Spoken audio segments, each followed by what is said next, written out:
guys, welcome back to my channel. This is literally take 3 of trying to make this video. Last time you guys ended up on the floor and on the dash, everywhere.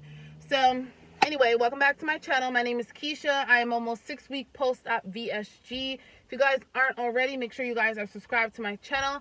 I make my weekly VSG updates every Wednesday, so make sure you have that notification bell on and is subscribed. Make sure you guys thumbs up this video because it really helps my channel. So let's get into the video. As you guys can see by the title, I want to talk about why people aren't losing weight post VSG. I am, like I said, I'm in my 2-month range, almost 2 months and 2 weeks, and I have lost almost 25 pounds. I am so ecstatic about that. Your doctor usually has a range for you determining the what you weigh. Someone that's like 300 pounds and more, they usually say like 12 to 15 pounds a month. Someone that's around my size is usually like 10 pounds. So everyone has their different range. My doctor hasn't said anything to me yet. When I went 2 weeks post-op, I was already down 15 pounds. So he didn't really say anything. And he, told me I can like go to the next level and all that stuff. So I wanted to talk about why people aren't losing weight. Number one, I would definitely say because people are comparing themselves to other people. Because I've lost this amount of weight, because this woman, because this man lost a certain amount of weight, they want to know why they're not losing weight. And they want to do exactly what that person is doing in their lifestyle and follow what they're doing. But that might not work for them. You know what I mean? Everybody's healing process is different. I had an amazing healing process. Everyone was, contacting me about gas and not able to get liquid down and being stuck in bed and having all these pain meds.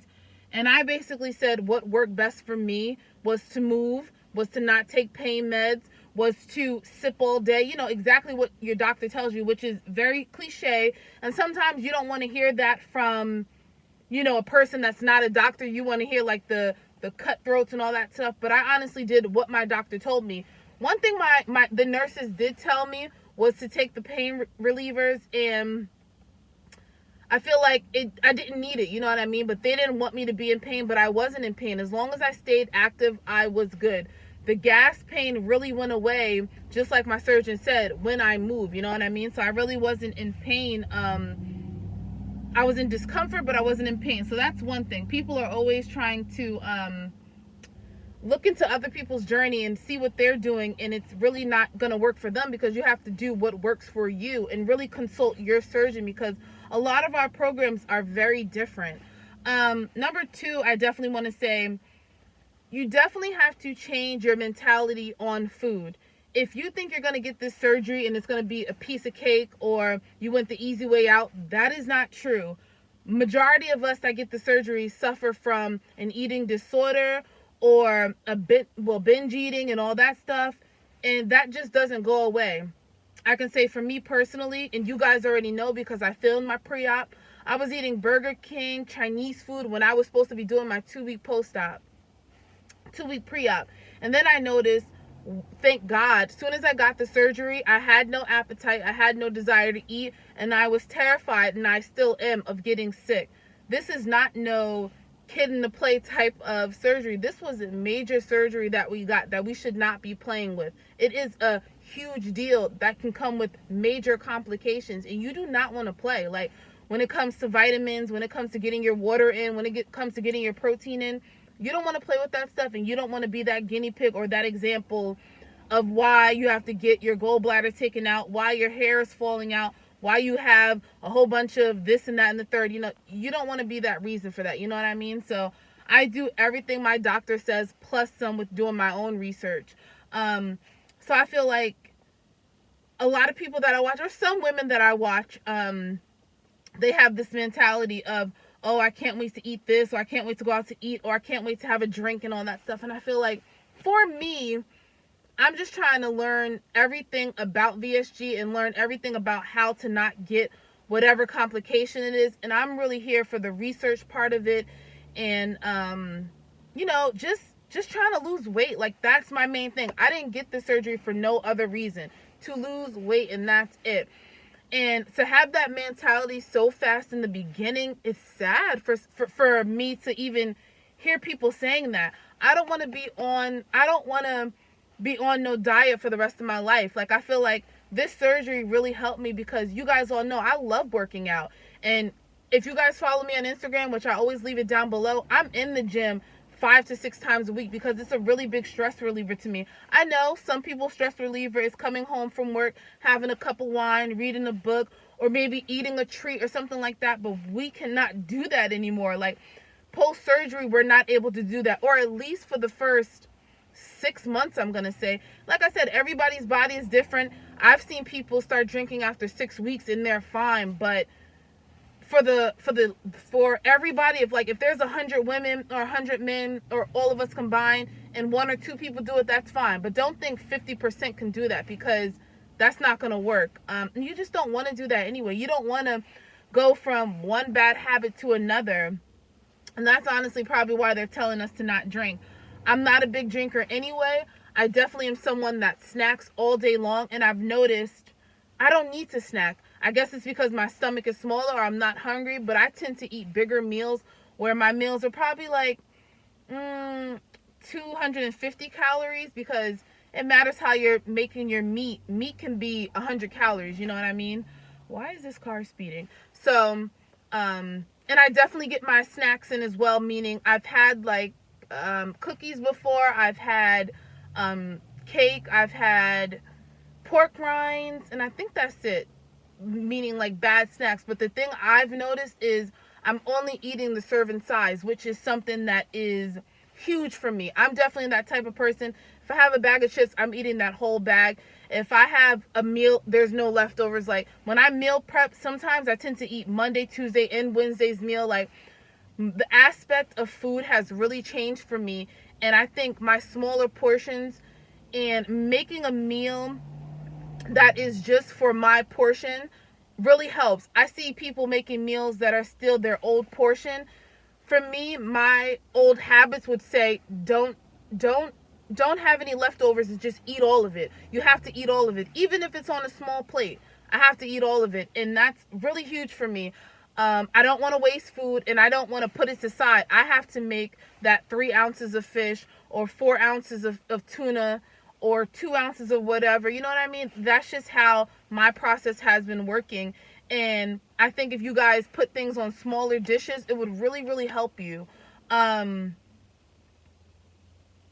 because if you're gaining weight, or if you're not losing the recommended weight, it's because you're eating too much, period. That's the only thing it could be. You're eating too much. And you're allowing yourself to eat too much in an early period. Like right now, I cannot eat over 4 ounces in a sitting.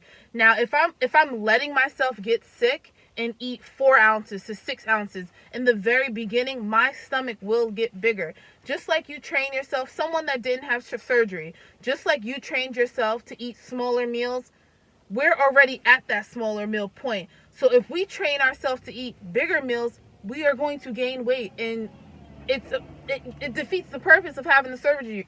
Why did you have the surgery if you want to eat larger meals? You can eat whatever you want to eat, but just in smaller quantities. And majority of everything can be turned healthy. So I really think we have to change our mentality on food.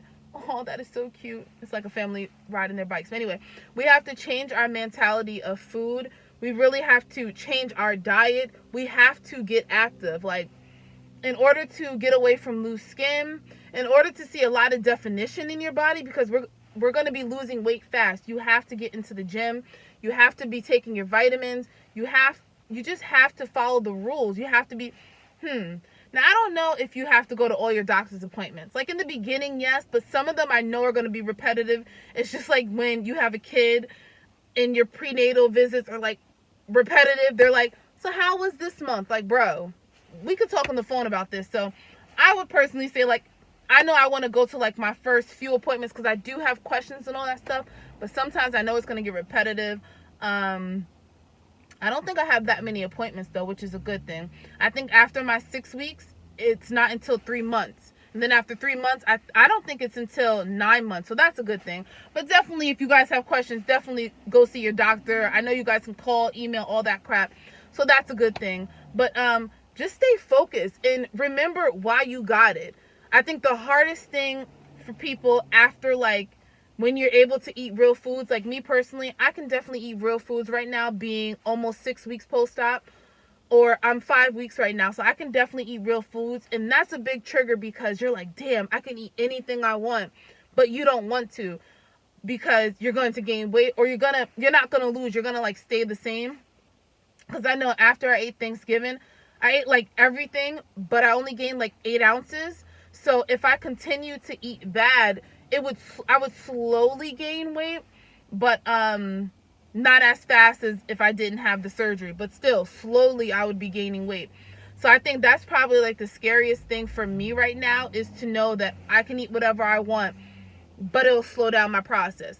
So even if I did have a cheat meal, let's say Friday, it would be fine if I just go right back to regular Saturday and Sunday. So I say go for the cheat meals, go for the snacking. However, just do the serving size and do it sporadically. You don't need a cheat meal every single day, or you don't need that cheat snack every single day, because that's not the reason you got the surgery. I can see if we were, I don't know, I just feel like it's a difference for people that has gotten a major surgery and people that, you know, are on a weight loss journey that didn't have surgery, that clearly has more discipline than someone that has VSG. Because we didn't just think of VSG overnight and just say, oh, we're going to get VSG. No, it was a process. And it was a process to get on that waist, on that, not the list, but to get approved. You know what I mean? It took 5-6 months, a year, 2 years. You know what I mean? It took time. So definitely, you know, stay focused on your journey, and don't give up, and just keep pushing, and love yourself. That's a big thing too. Love yourself, and self-love is huge. So I don't want to ramble too much. If you guys have anything you want to say, definitely leave it down below, and I'll catch you in the next video. Bye, guys.